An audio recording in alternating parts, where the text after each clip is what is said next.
Dust coated Arabella's tongue, tasting of dry rot and surrender. At 19, she wasn't being married. She was being traded. A ledger entry squared away to a giant who smelled of bear grease and winter. The townsfolk gathered, eyes hungry for a tragedy, waiting to pity the girl handed over to a savage.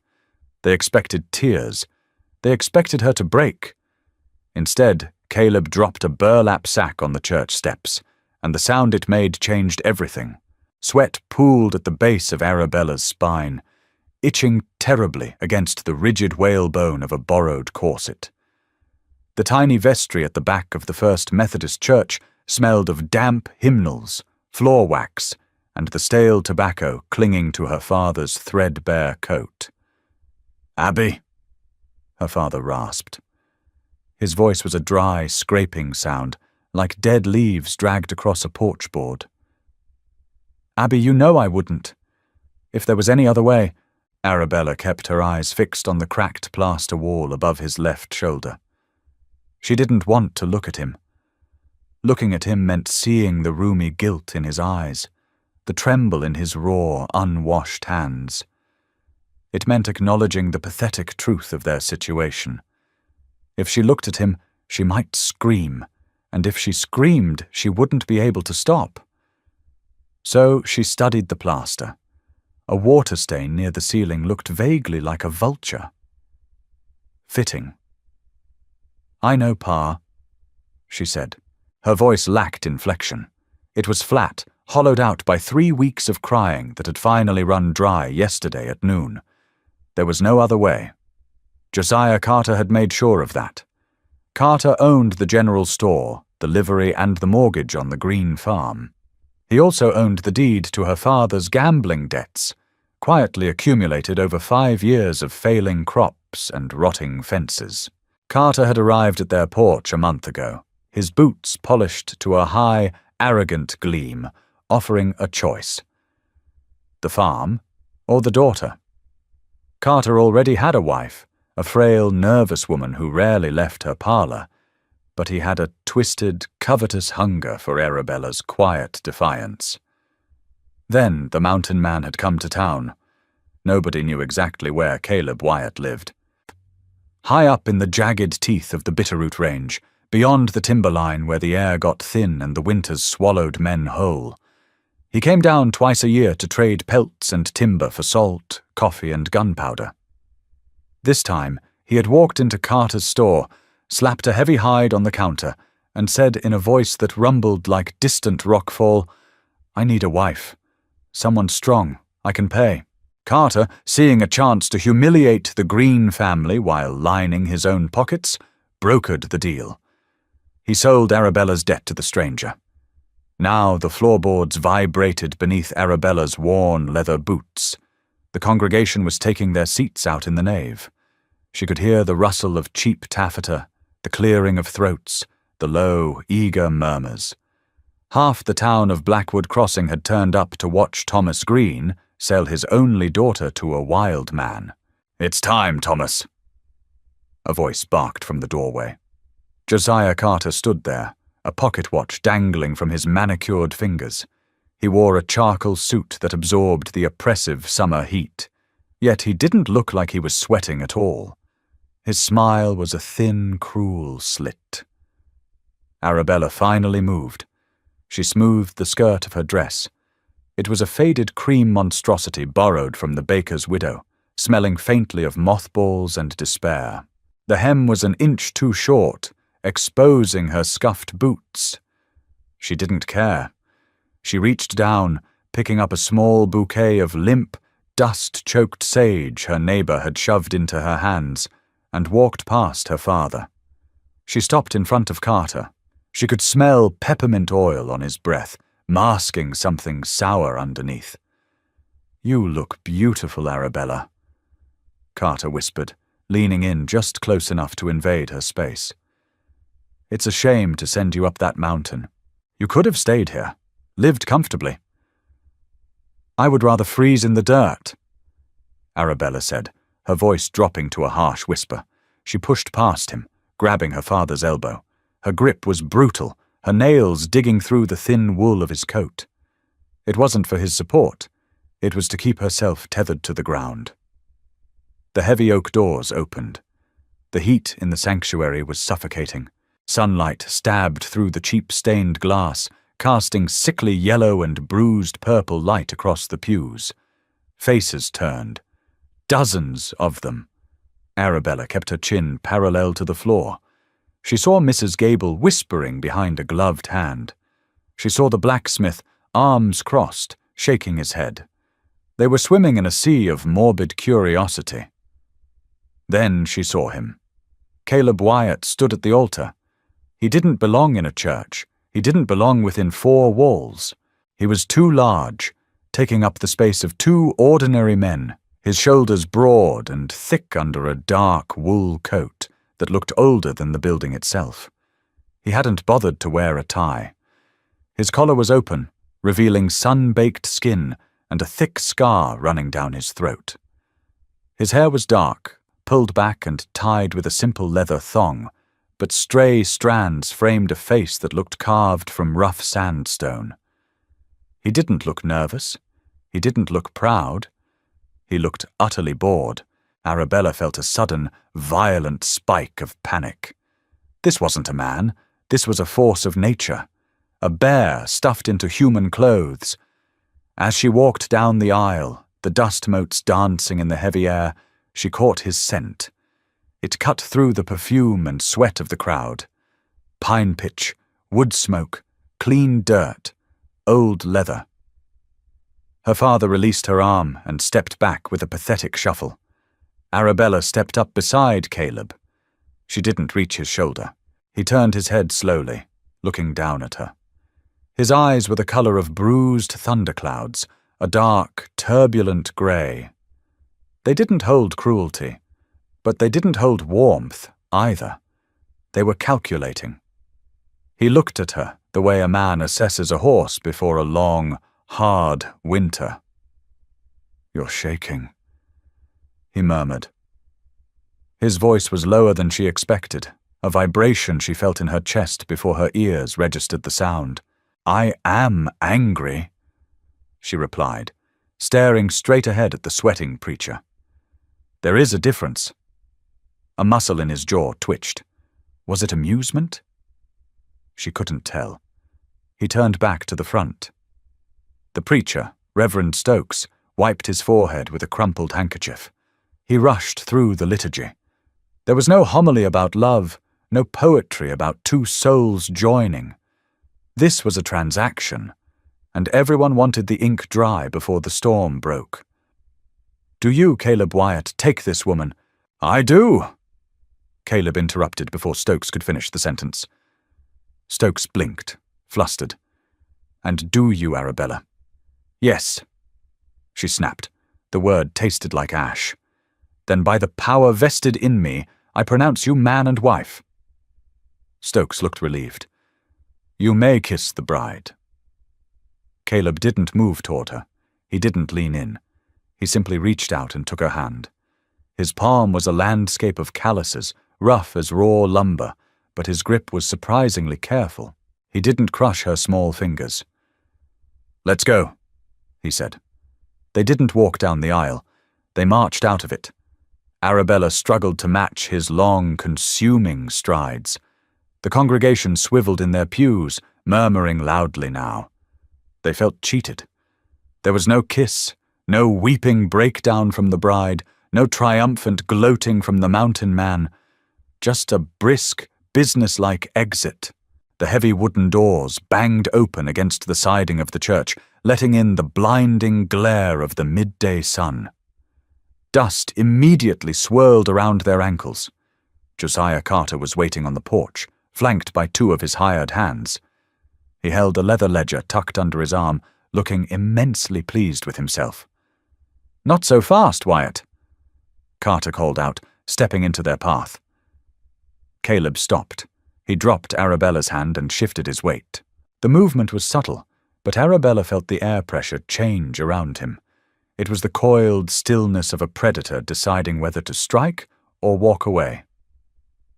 "The ceremony is over, Carter," Caleb said. His tone was flat.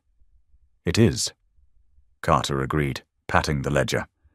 "But the debt ain't formally settled until I have the agreed-upon sum in hand. $800, Wyatt. In coin or notes. You said you'd bring it to the wedding?"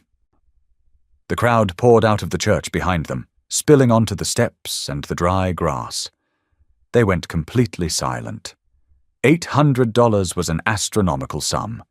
It was enough to buy 3 farms the size of the Greens. No one believed a trapper had that kind of money. They all suspected Caleb had lied, and Carter was about to void the marriage, claim the girl, and have Wyatt thrown in the territorial jail for fraud. Arabella felt a sickening lurch in her stomach. Had she just endured all of this for nothing? Was she going to be handed right back to Carter? She looked up at Caleb. His profile was carved from granite. He didn't look worried. "I brought it," Caleb said. He whistled, a sharp, piercing sound that cut through the hot air. From the shadow of the livery across the street, a massive draft horse ambled into the sunlight. It was a beast of a horse, black as pitch, dragging its hooves through the dust. Slung across its broad back were 2 large, heavy canvas saddlebags. Caleb walked down the steps. The crowd parted for him instinctively. He reached the horse, unbuckled one of the bags, and hauled it over his shoulder. It looked incredibly heavy, the thick canvas straining against whatever was inside. He walked back up the steps and stopped right in front of Carter. Carter held his ground, but Arabella noticed the slight swallow in his throat. $800, Carter said, holding out a hand. Caleb didn't hand it to him. He unlaced the thick leather drawstrings of the bag. He reached inside and pulled out a smaller, heavily stitched burlap sack. He didn't hand that to Carter either. He dropped it. The sack hit the wooden boards of the church porch with a sound that defied its size. It was a dense, metallic thud, accompanied by the grinding crunch of heavy objects shifting against each other. The wood of the porch actually groaned under the impact. The stitching at the top of the burlap gave way. Silence slammed into the town of Blackwood Crossing. Out of the torn burlap spilled dull, jagged yellow rocks. They weren't coins. They weren't polished. They were raw, filthy, heavy chunks of unrefined gold. Some were the size of walnuts. One piece, resting near the toe of Carter's polished boot, was the size of a grown man's fist. Nobody breathed. The only sound was the dry wind rustling the dead grass. "There's roughly 4 pounds there," Caleb said, his voice carrying over the paralyzed crowd. "At the assay office in Denver, that's over $1,000. Carter stared at the ground. His mouth opened, but no sound came out. The smug superiority melted off his face, replaced by a naked, trembling greed. He slowly bent his knees, reaching a hand out toward the largest nugget. Before his fingers could touch it, Caleb's heavy boot came down, pinning the burlap and the gold to the floorboards. Carter froze, looking up. "The debt is $800, Caleb said. He pulled a folded piece of paper from his coat pocket. The deed of debt he had forced Carter to sign in the store. He dropped it onto the pile of gold. "Keep the change. But understand this, Carter." Caleb leaned down. He didn't raise his voice, but the sheer menace in his tone made the hairs on Arabella's arms stand up. "Thomas Green owes you nothing. His farm is his. And the girl—" Caleb glanced back at Arabella. "The girl is mine. You look at her again, you speak her name, you send a man up my mountain, and I will come down here and burn your store to the foundation with you locked inside. Are we clear?" Carter swallowed hard. He nodded, once, a pathetic, jerky motion. Caleb lifted his boot. He turned his back on the richest man in town, walked up the steps, and picked up Arabella's battered leather trunk, as if it weighed no more than a bundle of kindling. "Wagons at the livery," he said to her, not waiting for a response. Arabella stood rooted to the spot for a second. She looked at the gold, then at the stunned, open-mouthed faces of the townsfolk who had come to see her ruined. She looked at her father, who was weeping silently into his hands. She felt no pity, no regret, just a strange, cold clarity. She hiked up the skirt of the awful cream dress, stepped carefully over the pile of raw gold, and followed her husband into the dust. The wooden wheels of the wagon ground over shattered shale and exposed roots, snapping Arabella's teeth together with every jolt. They had been climbing for 4 hours. The town of Blackwood Crossing was a distant, insignificant grey smudge on the plains below, swallowed by the heat haze. Up here, the world was different. The oppressive, dusty heat of the valley floor had been stripped away, replaced by air that was thin, sharp, and smelling heavily of damp earth and crushed pine needles. They sat side by side on the hard wooden bench of the wagon, the massive black draft horse pulling them up the steep, winding switchbacks with slow, mechanical rhythm. Caleb hadn't spoken a word since they left the livery. He held the reins loosely in his massive, scarred hands, his eyes constantly scanning the dense tree line.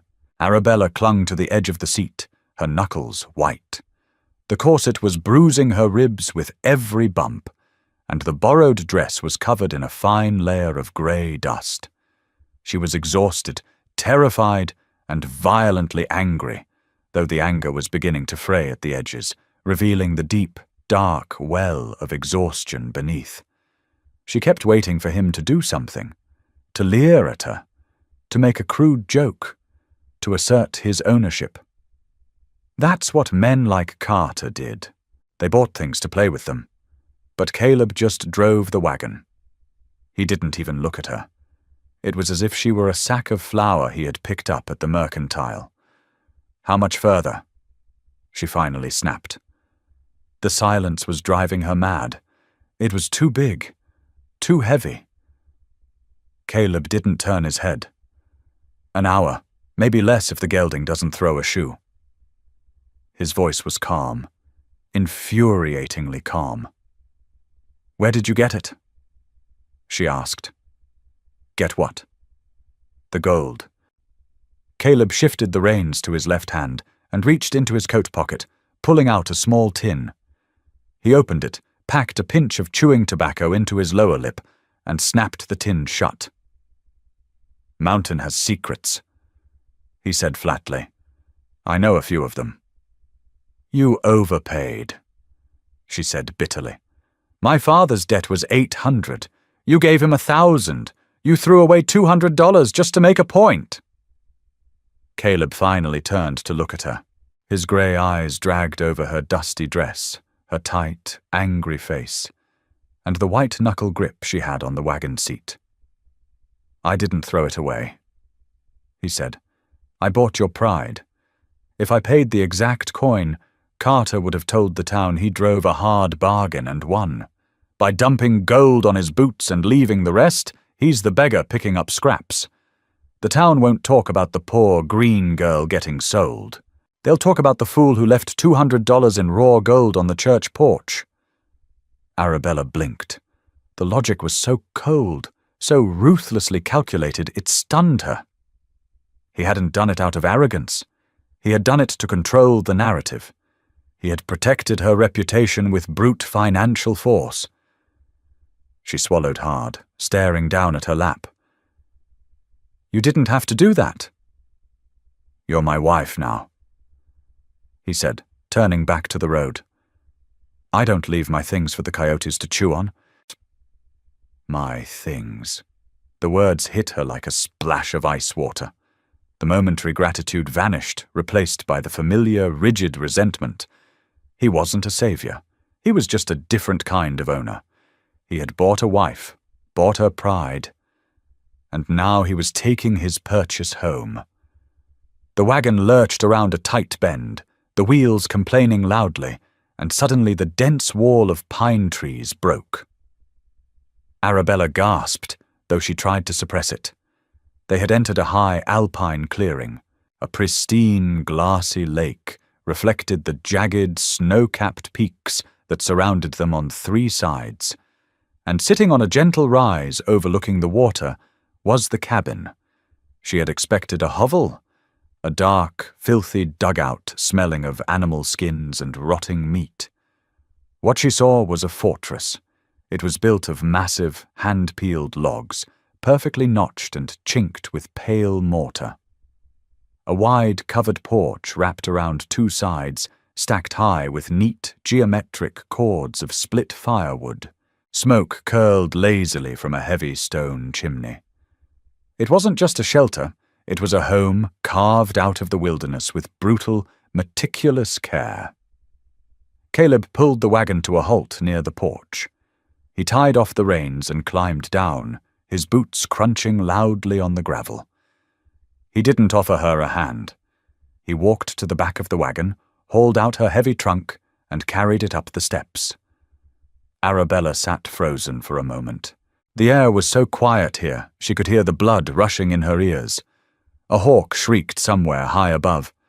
She climbed down awkwardly, the stiff fabric of the dress catching on the wagon brake. She stumbled, landing hard on the gravel and scraping her palms. She hissed in pain, glaring at the cabin door. Caleb walked out, saw her brushing the dirt off her hands, and stopped.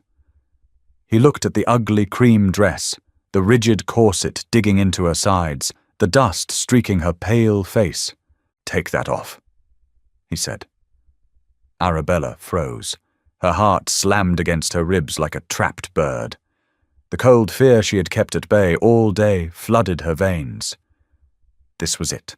The debt was paid, they were isolated, and he was collecting his due. "What?" she breathed, taking a step backward.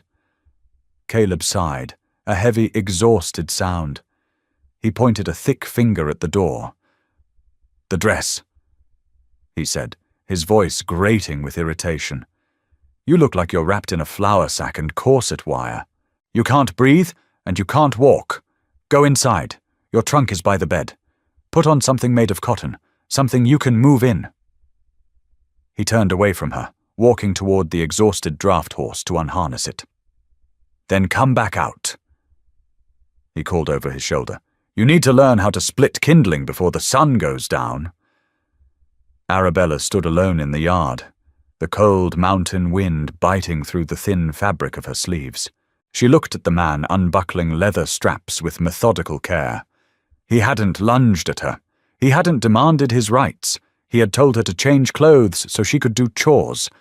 The absurdity of it all bubbled up in her chest.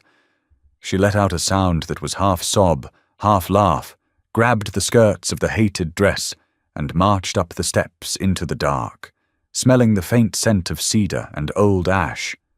The cabin smelled of dried peppermint, wood ash, and oiled iron. Arabella stood just inside the heavy oak door, waiting for her eyes to adjust to the dim light filtering through the 2 small, thick-paned windows.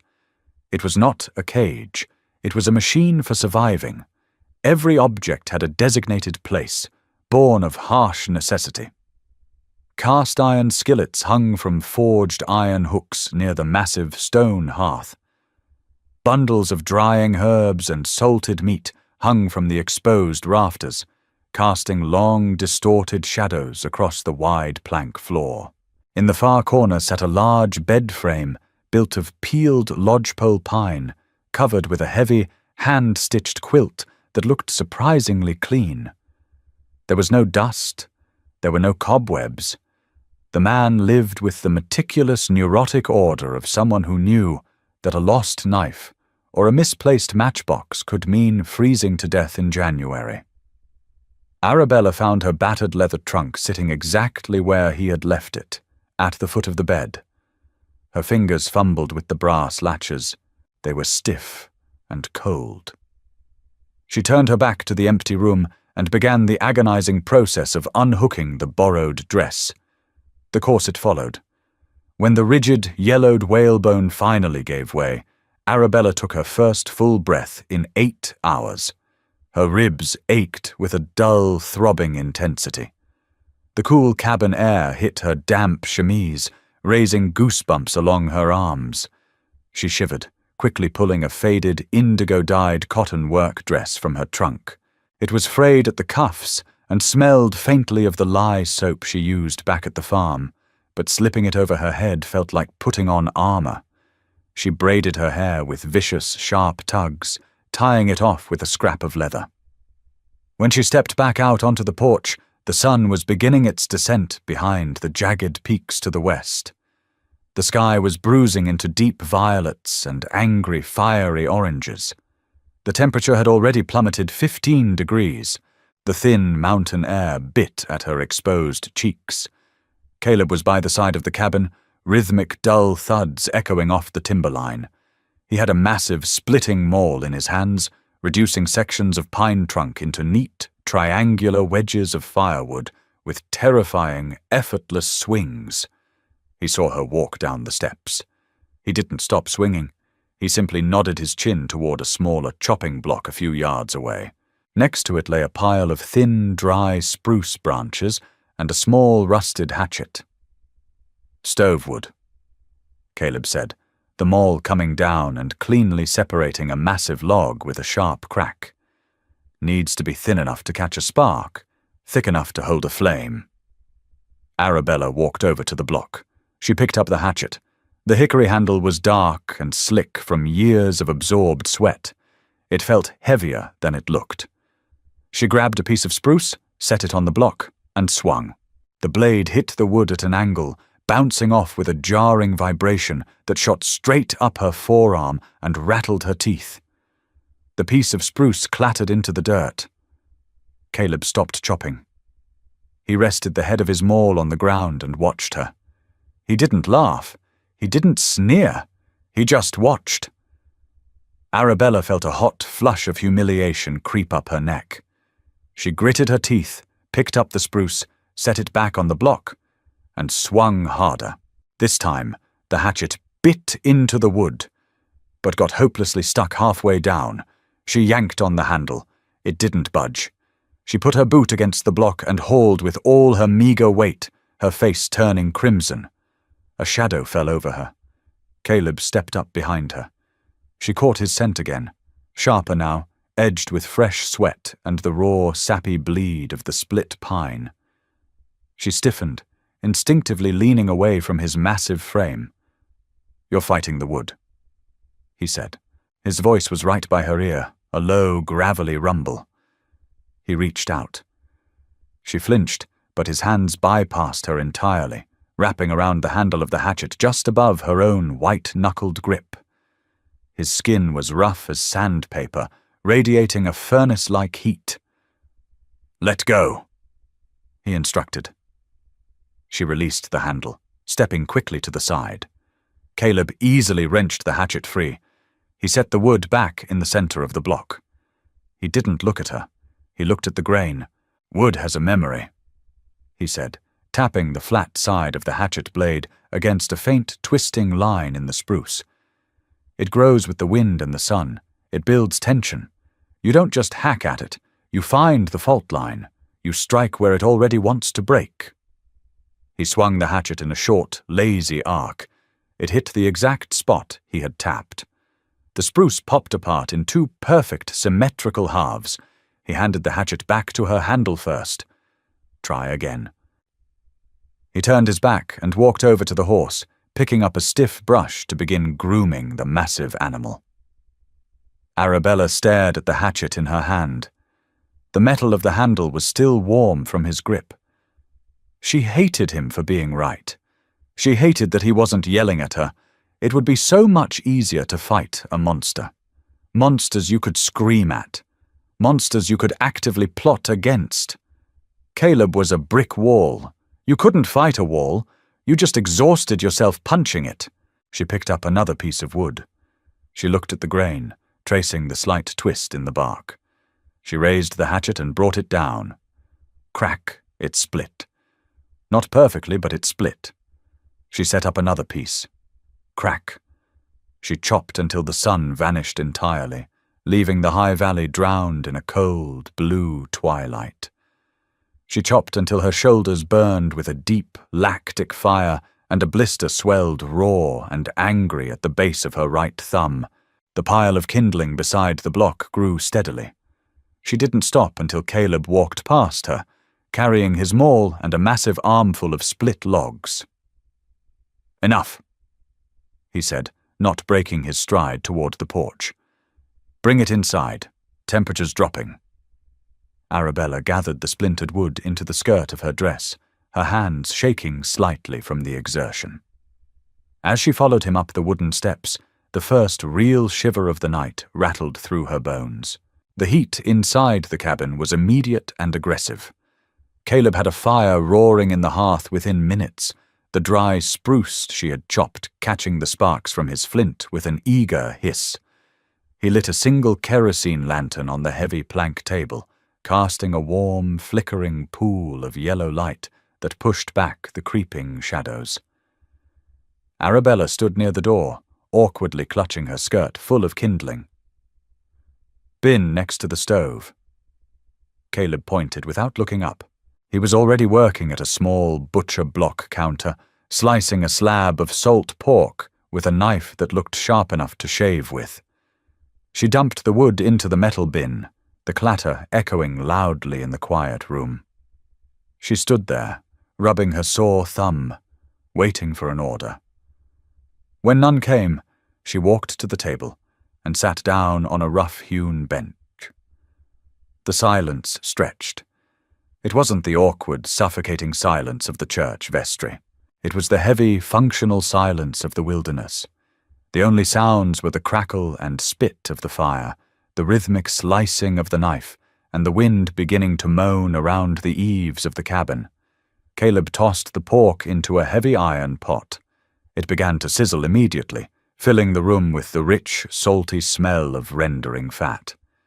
He added a handful of dried onions, half a cup of water from a pail, and a large scoop of dried beans. He worked with an economy of motion that fascinated her, despite her resentment. He wasted no energy. He didn't pace. He didn't sigh. He moved like a gear in a well-oiled clock. He grabbed a tin coffee pot, threw in a handful of grounds, filled it with water, and set it directly onto the glowing coals at the edge of the hearth. 10 minutes later, he set a dented tin plate in front of her. It was a crude, thick stew, grey and unappetizing to look at, accompanied by a hard, dry biscuit. He set a tin cup of coffee, black as pitch and smelling of burnt earth, next to it. He took his own plate and sat opposite her at the table. He didn't offer a prayer. He just picked up his iron spoon and started eating. Arabella stared at the food. Her stomach cramped violently, reminding her she hadn't eaten since a piece of dry toast at dawn. She picked up her spoon. The stew was fiercely hot, burning the roof of her mouth, and heavily salted. It was exactly what her exhausted body craved. She ate quickly, abandoning any pretense of table manners, chasing the heavy beans down with scalding sips of the bitter coffee. Caleb finished his plate and pushed it aside. He leaned back on the bench, watching her scrape the last remnants of the stew with the edge of her biscuit.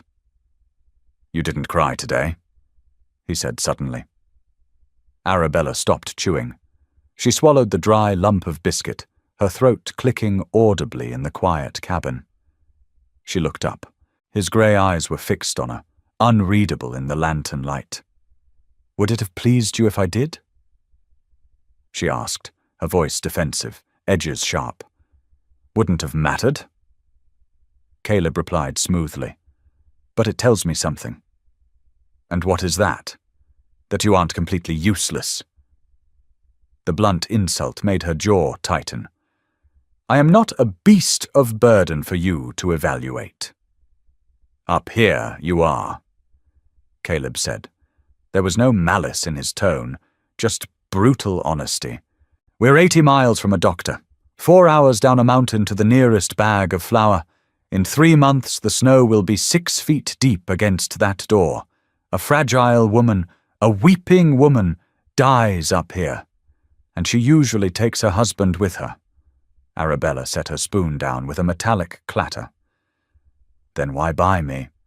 There were stronger girls in town, girls who would have gladly traded their lives for $1,000 in gold. Caleb reached into his pocket and pulled out his tin of tobacco. He packed a pinch, his eyes never leaving hers. "I saw you on the porch of the Mercantile last week," he said slowly. "When Carter came out to collect his interest from your father." Arabella remembered. It had been a humiliating display. Carter had spoken down to her father like he was a disobedient dog, while her father stared at the floorboards, taking it. "Your father looked like a whipped cur," Caleb continued.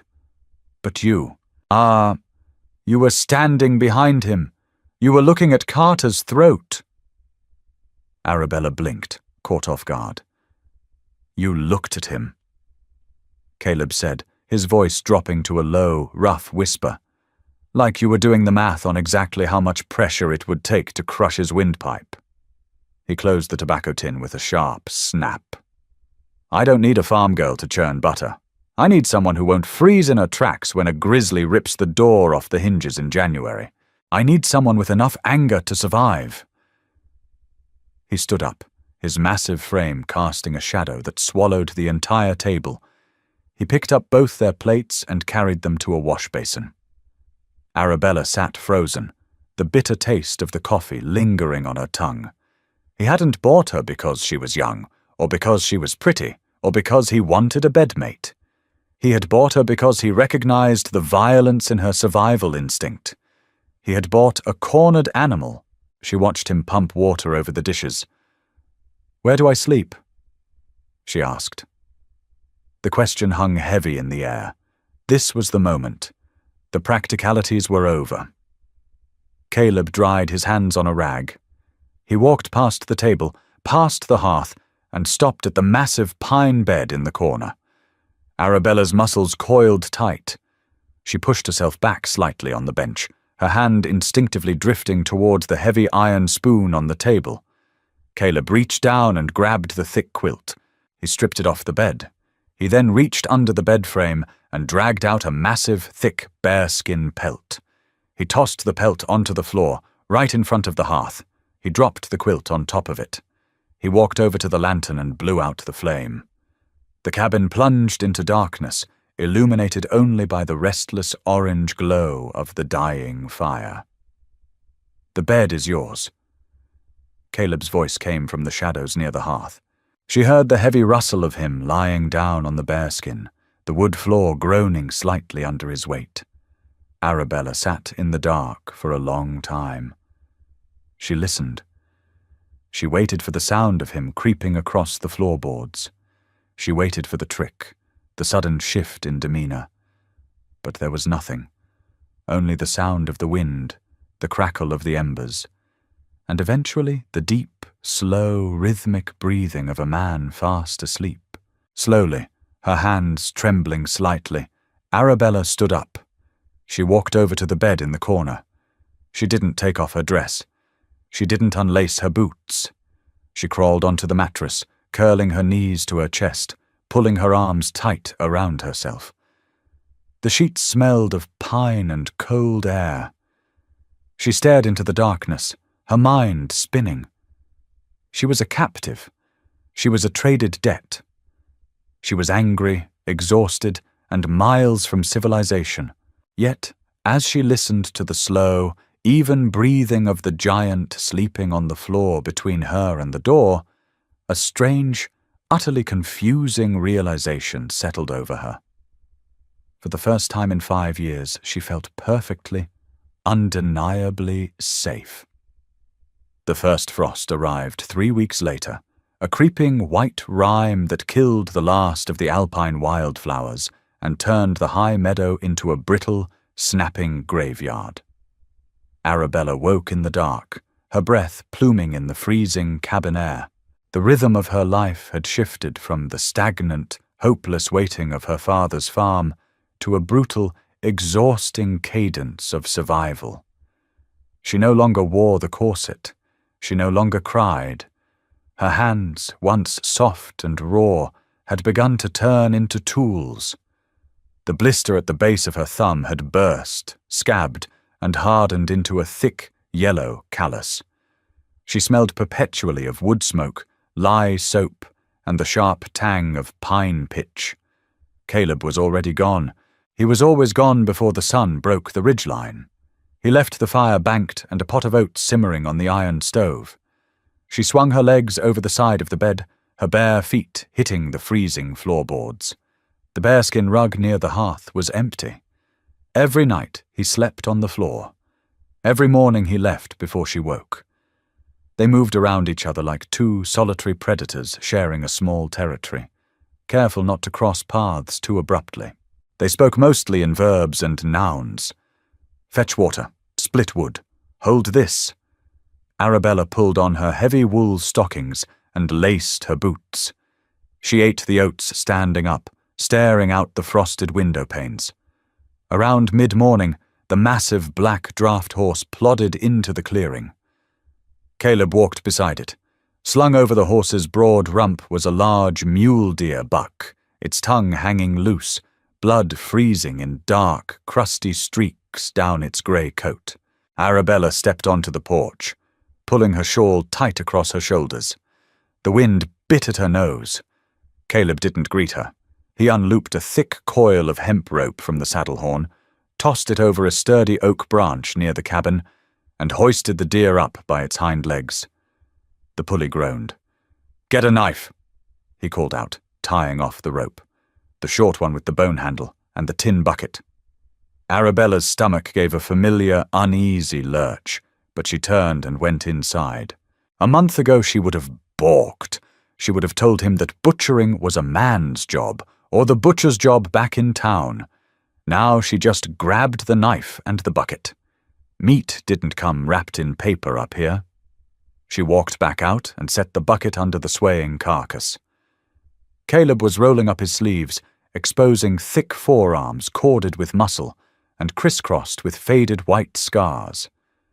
He took the bone-handled knife from her hand. "Watch," he said. He didn't make a production of it. He pierced the hide at the sternum and drew the blade down the belly with a smooth, even pressure. The smell hit Arabella instantly, a thick, overwhelming wave of copper, hot viscera, and wet fur. It was the raw, undeniable smell of death. She gagged, turning her head and swallowing hard against the bile rising in her throat. "Don't look away," Caleb ordered. His voice wasn't cruel, but it brooked no argument. "You look away, you cut the stomach. You cut the stomach. You ruin the meat. We don't waste things that bleed for us." Arabella forced her eyes back to the carcass. He worked with terrifying efficiency. The hide peeled back with a wet, ripping sound. Steaming coils of intestines slipped into the tin bucket. The heat radiating from the open body cavity warred with the freezing morning air, creating a faint, localized fog around Caleb's bloody hands. "Take the hide off the left flank," he said, holding out the knife handle toward her. Arabella wiped her mouth with the back of her sleeve. She stepped forward and took the knife. The handle was warm and slick with blood. She gripped it too tight. She pressed the blade against the white connective tissue separating the skin from the muscle, pulling the heavy grey fur backward. She sawed at it. The hide stuck. "You're hacking," Caleb murmured. He stepped up behind her. His chest brushed against her back, solid as a brick wall. Arabella went completely rigid. Her breath caught in her throat. He reached around her, his large, blood-smeared hand closing over her small, trembling one on the knife handle. The sheer heat of him enveloped her. He smelled of sweat, tobacco, and the fresh kill. "The blade does the work, Arabella," he said quietly. It was the first time he had used her name since the wedding. It sounded strange in his mouth. Rough, but careful. Pull the hide tight. Create the tension. Then just touch the edge to the silver skin. He guided her hand. The movement was incredibly slight. Just a whisper of the razor edge against the membrane. The hide peeled away flawlessly, exposing clean, dark red muscle. "Feel that?" he asked. "Yes," she whispered.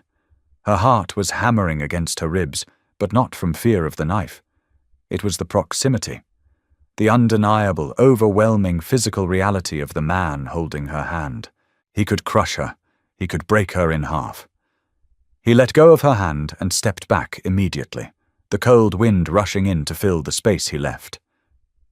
"Finish the flank," he said, turning to walk toward the horse to unbuckle the saddle. "Skin needs to be scraped and salted by noon." Arabella stood there for a second, staring at the knife in her hand, her blood racing. She was furious. She was furious at him for making her do this, furious at her father for putting her here, and most of all, furious at her own body for leaning into the warmth of his chest for that split second. She turned back to the deer. She gripped the hide, pulled it taut, and touched the blade to the silver skin. It parted perfectly. The sky bruised a deep, sickening purple at noon on a Tuesday. The wind, which usually whistled through the pines with a steady, rhythmic breath, suddenly stopped. The resulting silence was heavier than noise. It pressed against the eardrums. Caleb walked into the cabin, his boots heavy on the floorboards. He walked straight to the brass barometer mounted on the wall near the door.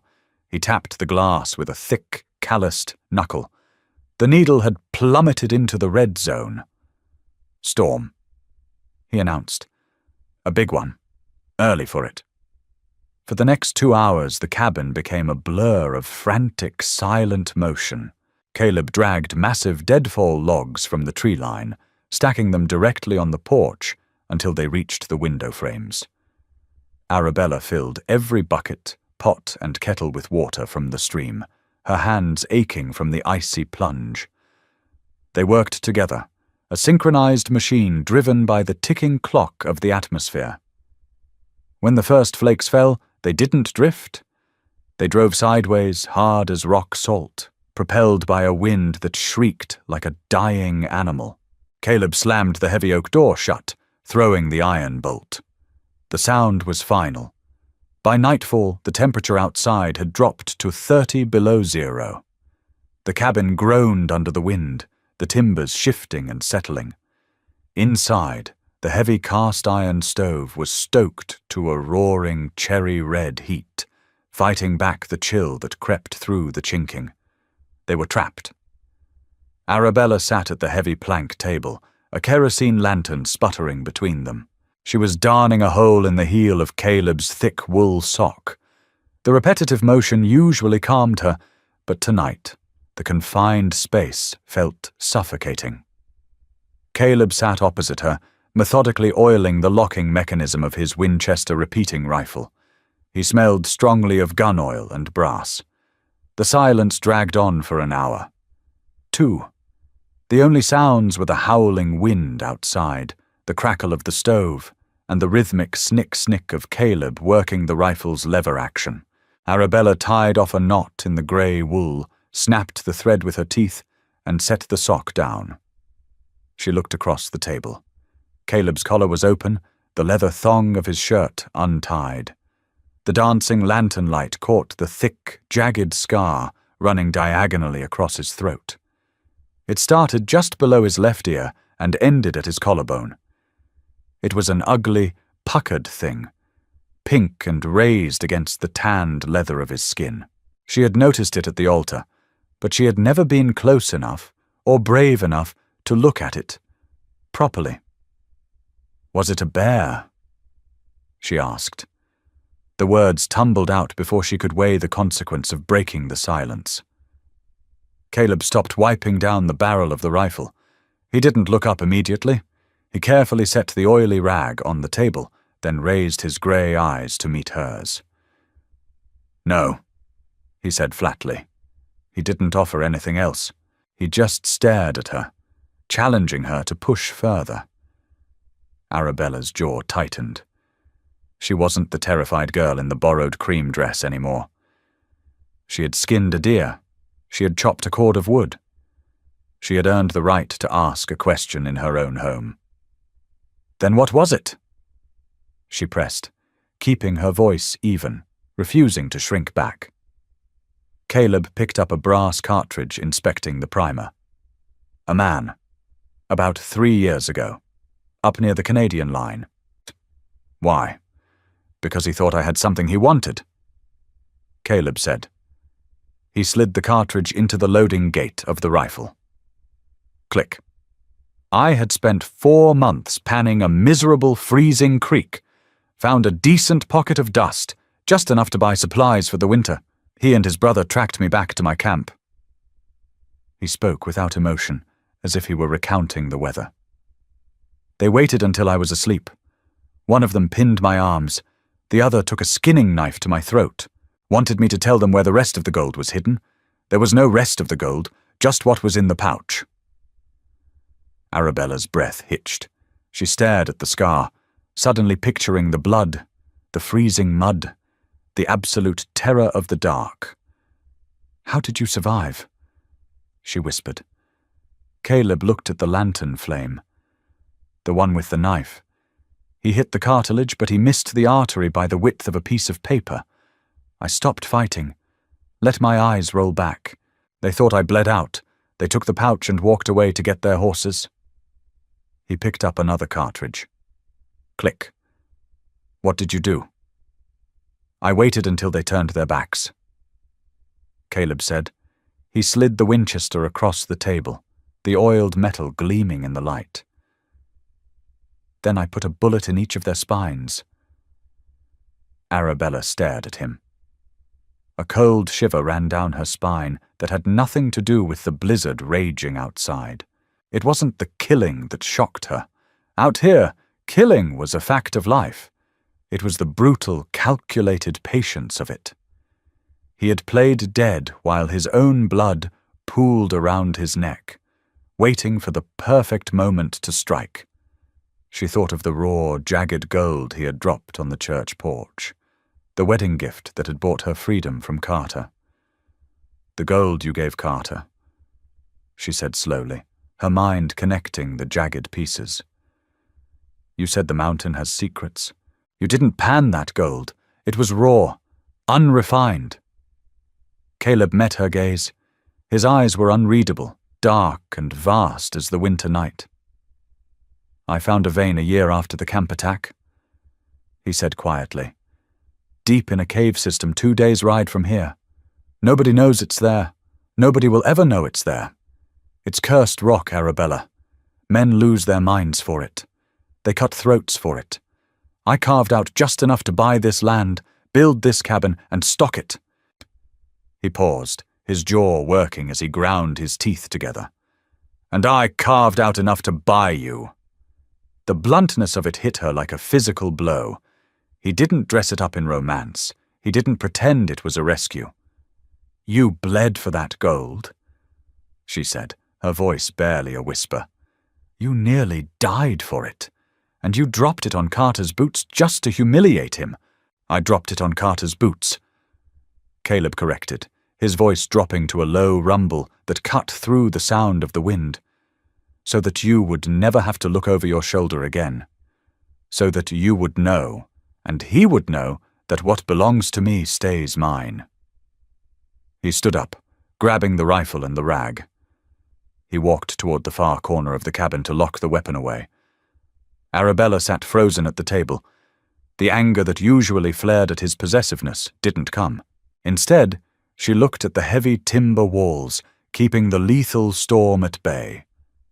She looked at the banked fire, the stacked wood, and the man who had bought her not to use her, but to shield her behind his own impenetrable walls. For the first time since the wedding, the word mine didn't sound like a prison sentence. It sounded like a padlock snapping shut on the inside of a heavy door.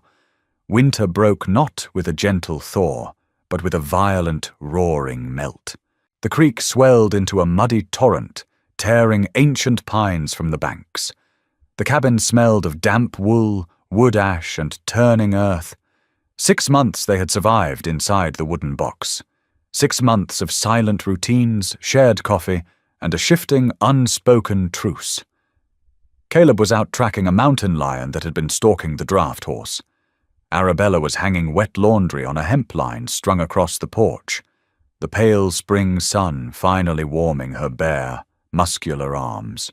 Then, the crunch of hooves on wet gravel shattered the isolation. She dropped a heavy linen shirt into the mud. 3 men rode into the clearing. They didn't wear the heavy canvas and furs of trappers. They wore town coats, stained with travel, and rode high-strung valley horses whose ribs heaved violently with the thin altitude. At the front rode a man with a crooked nose and a tin deputy's badge pinned carelessly to a dirty leather vest. Carter's payroll muscle. "Wyatt, answer!" the man shouted, his voice cracking slightly in the sharp air. "Wyatt, step out!" Arabella didn't scream. She didn't run. The terrified, weeping girl from the church vestry had frozen to death somewhere back in November. She wiped her damp hands on her indigo apron, feeling a familiar, heavy calm settle over her bones. She stepped to the edge of the porch, the wet wood creaking beneath her boots. "My husband isn't here," she said. Her voice was flat, carrying perfectly across the clearing. The men exchanged looks. Crooked Nose spat a stream of dark tobacco juice into the melting snow. "Shame. Mr. Carter sent us to collect." "The debt is paid," Arabella said. "Carter don't see it that way. Says Wyatt humiliated him, stole his property, and rumor in the valley says your husband didn't pan that gold. Says he found a vein. We're here to claim the land on behalf of the county, and you're coming back down with us, little bird." He spurred his horse forward. Arabella turned. She didn't rush.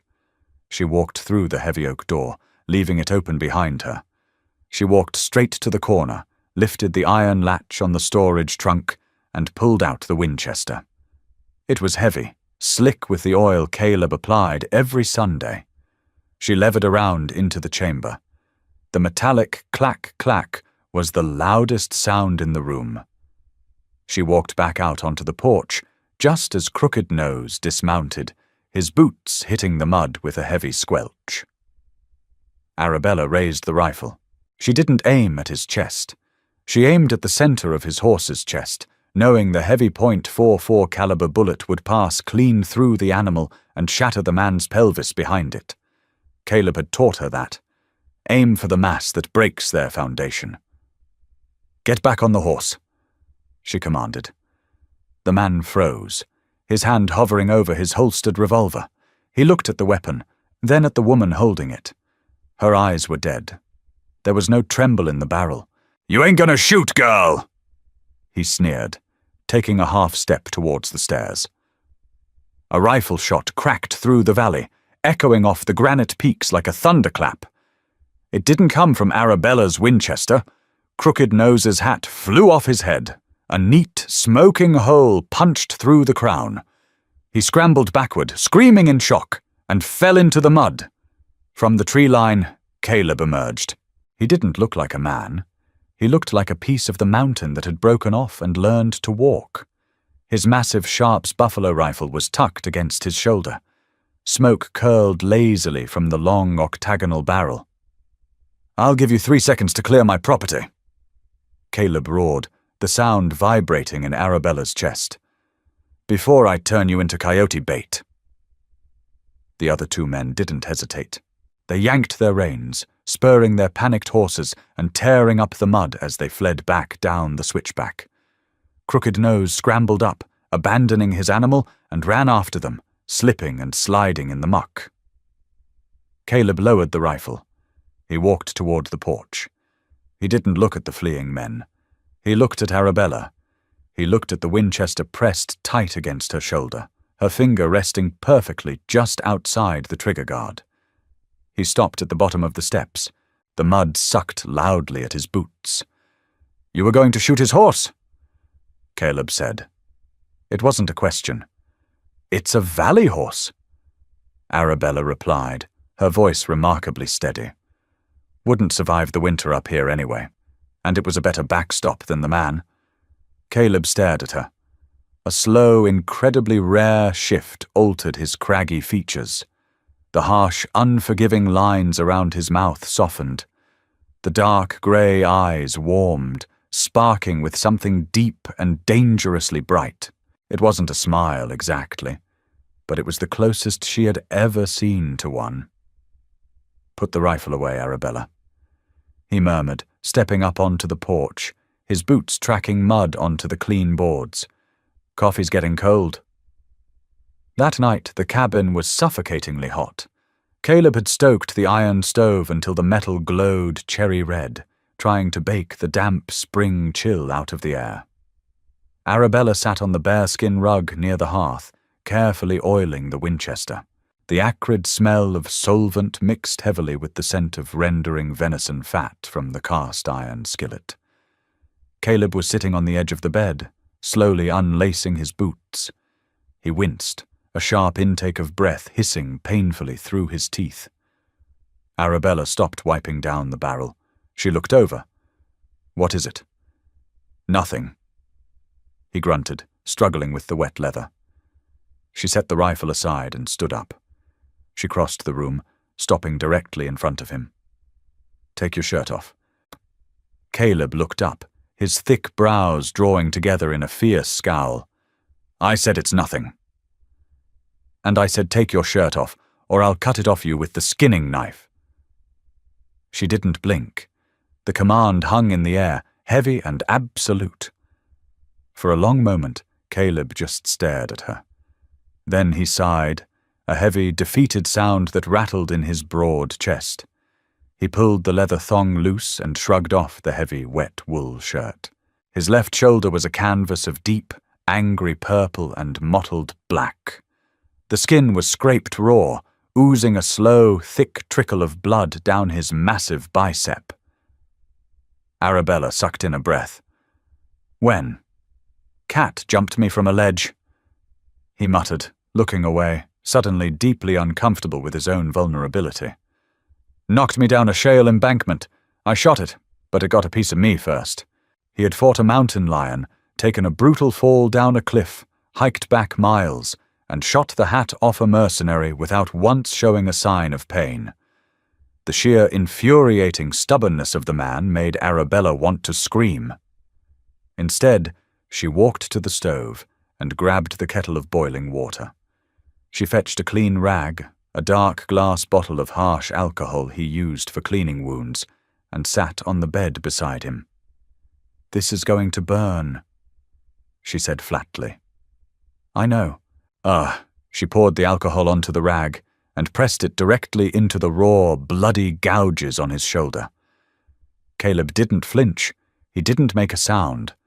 But his entire body turned to granite, the muscles bunching so tight they trembled beneath her fingers.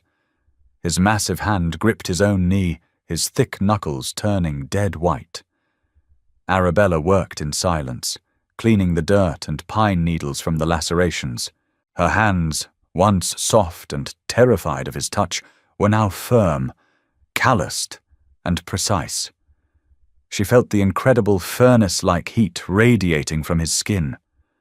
She traced the edge of the jagged scar on his throat with her knuckles as she wiped away the blood, no longer afraid of the violence it represented. "You didn't have to face them on the porch," Caleb said quietly, his voice a low rumble, vibrating through the mattress.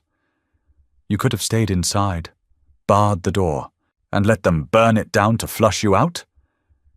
Arabella replied, wrapping a clean linen bandage around his shoulder, pulling it tight. "This is my house, Caleb, not just yours." Caleb turned his head. Their faces were inches apart. The sharp smell of the alcohol faded beneath the deep, clean scent of his sweat and the lingering raw odor of pine pitch. He reached up. His massive, scarred hand hesitated for a fraction of a second in the heavy air before gently cupping the side of her face. His thumb, rough as bark, brushed against her cheekbone. It was the first time he had touched her with intentional tenderness since the day he bought her on the church steps. "You're not a captive anymore, Arabella," he whispered, his grey eyes searching hers, looking for the trembling girl. She wasn't there. "I haven't been a captive since the first snow," she answered, leaning her weight into his palm. He didn't pull her into a desperate embrace. He didn't make a grand, poetic declaration of love. He simply rested his forehead against hers. The physical contact was heavier than chains, more binding than any ledger entry Josiah Carter could have ever written. It was an absolute acknowledgement of survival.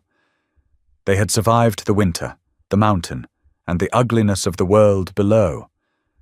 They had survived each other. "I'll teach you how to set the snares tomorrow," he murmured against her skin. Arabella closed her eyes, the warmth of his breath washing over her face. She thought of the jagged gold dropped on the church steps, the heavy bearskin rug, the perfect symmetry of split spruce, and the giant who had bought her silence only to give her a voice. "All right," she said. "Survival isn't pretty, and love in the wilderness isn't a fairy tale. It's built on blood, frostbite, and the stubborn refusal to break. Arabella and Caleb didn't find romance. They forged an ironclad partnership. If this story of raw grit and untamed justice kept you on the edge of your seat, hit that like button right now.